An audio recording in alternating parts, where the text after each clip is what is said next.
మనం ఎన్ని కొత్త రకాల టేస్టులు చూసినా, కొత్త కొత్త పళ్ళు ట్రై చేసినా, ఎన్ని రకాల స్నాక్స్ ట్రై చేసినా కూడా ఈ రేగిపళ్ళు గానీ, లేకపోతే ఈ రేగి వడియాల ముందు అవన్నీ ఏమి పనికిరావు కదండీ నిజంగా.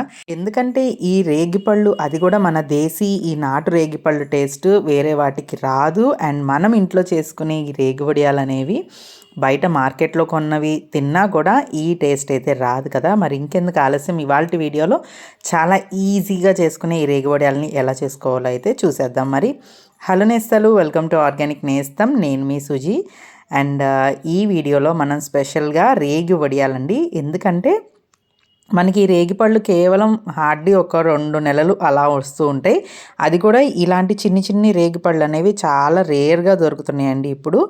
బాగా లోపల గుజ్జు అనేది ఎక్కువగా ఉంటుంది, తీయగా పులుపుగా ఉంటాయి. కాబట్టి ఇవి మనకి రేగిపళ్ళు వడియాలు పెట్టుకోవడానికి చాలా సూటబుల్ అనమాట. వేరే ఏ రకాలు కూడా అంత టేస్ట్ బాగోవు, ఇవే బాగుంటాయి.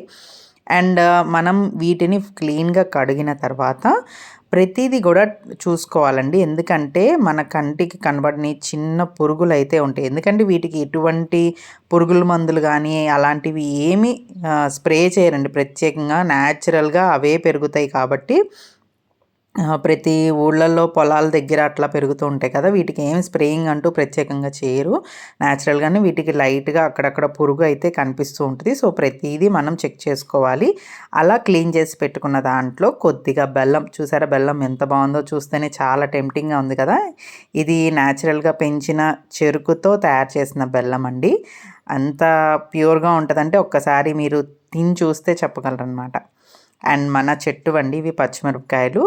సో కొన్ని పండుగా ఉన్నాయి. పండు మిర్చి అండ్ పచ్చిమిర్చి 2 కూడా యాడ్ చేసుకోవచ్చు ఇందులో. అది కొద్దిగా ఇది కొద్దిగా కూడా యాడ్ చేసుకోవచ్చు అనమాట. టేస్ట్ అయితే బాగుంటుంది.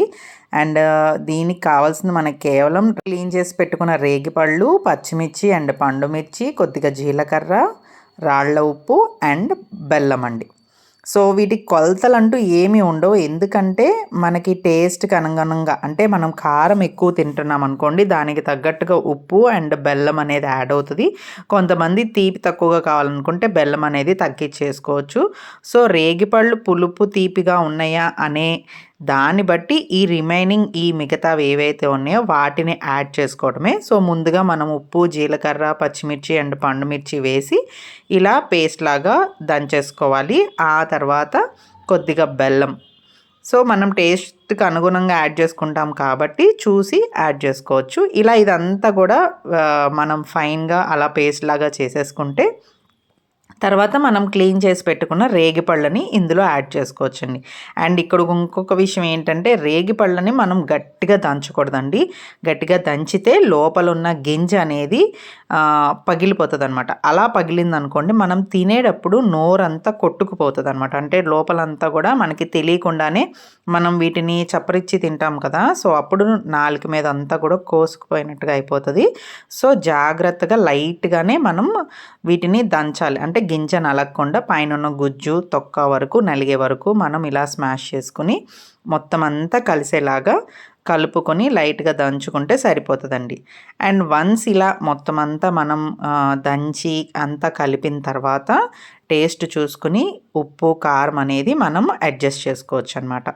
మనకి ఏంటంటే ఇవి తినటానికి అన్ని రకాల టేస్ట్లు, షడ్రుచులు అంటారు కదా, మేబీ అందులో కొన్ని అయితే ఇందులో తెలుస్తాయి మనకి. తీపి, పులుపు, కారం ఉంటుంది. అండ్ అక్కడక్కడ మనకి జీరా టేస్ట్ అనేది తగులుతూ ఉంటుంది. సో ఫైనల్గా ఇలా మొత్తం మనం కలుపుకొని ఒకసారి మనం కనుక దంచేసుకుంటే చూస్తున్నారు కదా, మనకి ఆ జిగురు అనేది ఫామ్ అవుతుంది అనమాట. ఎప్పుడైతే మనం రేగిపళ్ళు యాడ్ చేస్తామో రేగిపళ్ళలో ఉండే జిగురు ఇలా వస్తుంది. సో అదే మనకి ఈ వడియం పెట్టుకునే కన్సిస్టెన్సీ అనేది వస్తుంది అనమాట. సో మనం ఇది మార్నింగ్ మనం ప్రిపేర్ చేసుకున్నాం అనుకోండి 9కి అట్లాగా. ఎందుకంటే ఈ పళ్ళు దొరికేది మనకి వింటర్ సీజన్స్లో సన్లైట్ అనేది కొంచెం తక్కువగానే వస్తుంది. కానీ ఆ మాత్రం సన్లైట్ అనేది వీటికి సరిపోతుంది అనమాట. మీరు ఒక ప్లాస్టిక్ షీట్ మీద అయినా సరే వీటిని ఇలా ఆరబెట్టేసుకోవచ్చు. లేదు కొంచెం మొత్తంలో అయితే ఇలా సింపుల్గా ప్లేట్స్ మీద వీటిని అయితే ఇలా చిన్న చిన్న వడియాల్లాగా మనం పెట్టేసుకోవచ్చండి. అండ్ వీటిని ఒక 3 days ఆర్ 4 days, అంటే మనకి ఎండ వచ్చే దాన్ని బట్టి డ్రై అయిన తర్వాత మనం 8 జార్స్లో పెట్టుకుంటే ఆల్మోస్ట్ ఒక 2 months వరకు కూడా బాగానే ఉంటాయండి, ఇబ్బంది ఏం లేదు. లేదు మీరు కనుక ఫ్రిడ్జ్‌లో పెట్టేసుకుంటే కనుక 1 ఇయర్ వరకు కూడా మీరు మళ్ళీ రేగిపళ్ళు వచ్చే వరకు ఈ రేగిపళ్ళ వడియాలని మనము టేస్ట్ చేయొచ్చు. మెయిన్‌గా ఎందుకు అనంటే మనకి డైజెషన్‌కి చాలా హెల్ప్ చేస్తదండి రేగిపండు అనేది. సో, మనకి లంచ్ తిన్న తర్వాత చాలామందికి ఏదో ఒకటి తినాలి అనే ఇది ఉంటది. అలాంటప్పుడు మనం ఈ రేగి వడియాలని గనక అలా పెట్టుకుంటే భోజనం చేసిన తర్వాత జస్ట్ ఒకటి తిన్నామనంటే డైజెషన్‌కి హెల్ప్ అవుతది. మనకు కూడా ఆ తిన్న ఫీలింగ్ అనేది ఉంటదనమాట. సో, ఇదండి సింపుల్ అండ్ ఈజీగా హోమ్ మేడ్ రేగి వడియాలు ఎలా చేసుకోవాలి అనేది చాలా ఈజీగా చేసుకోవచ్చు. అండ్ 2-3 డేస్ సన్‌ని బట్టి డ్రై అయిన తర్వాత జాగ్రత్తగా మనం ఎయిర్ టైట్‌లో పెట్టేసుకుంటే బావుంటాయండి. సో, మీరు కూడా ట్రై చేయండి. ఇప్పటివరకు తినకపోతే లేదు ఆల్రెడీ మీకు వీటి గురించి తెలుసు, చేసుకున్నారు ఈ సీజన్‌లో అంటే మాత్రం కామెంట్ సెక్షన్‌లో మెన్షన్ చేయండి. ఎవరెవరు చేసుకున్నారు అండ్ అసలు వీటి గురించి తెలియని వాళ్ళు కూడా ఉంటే వాళ్ళు కూడా కామెంట్ సెక్షన్‌లో మెన్షన్ చేయండి. చూస్తున్నారు కదా! నెక్స్ట్ డేకి చక్కగా ఇలాగా డ్రై అయిపోతూ ఉంటాయన్నమాట. చాలా సింపుల్ అండ్ ఈజీ రెసిపీ. తప్పకుండా ట్రై చేయండి. టేస్ట్ అనుగుణంగా కారం, పులుపు అనేది అడ్జస్ట్ చేసుకోండి. ఓకేనా? సో, మరి ఇవాళ మన ఛానల్ కొత్తగా ఎవరైనా చూస్తున్నట్టయితే సబ్స్క్రైబ్ చేసుకోవడం మర్చిపోవద్దు. వీడియోని లైక్ చేయండి, షేర్ చేయండి. పాత వీడియోలన్నీ కూడా ఒక్కసారి చూడండి. సో దట్ మీకు యూస్‌ఫుల్ అయ్యే ఇన్ఫర్మేషనే ఉంటుంది. మరి ఇంకెందుకు ఆలస్యం లైక్ చేసి షేర్ చేయండి వీడియోని. Thank you.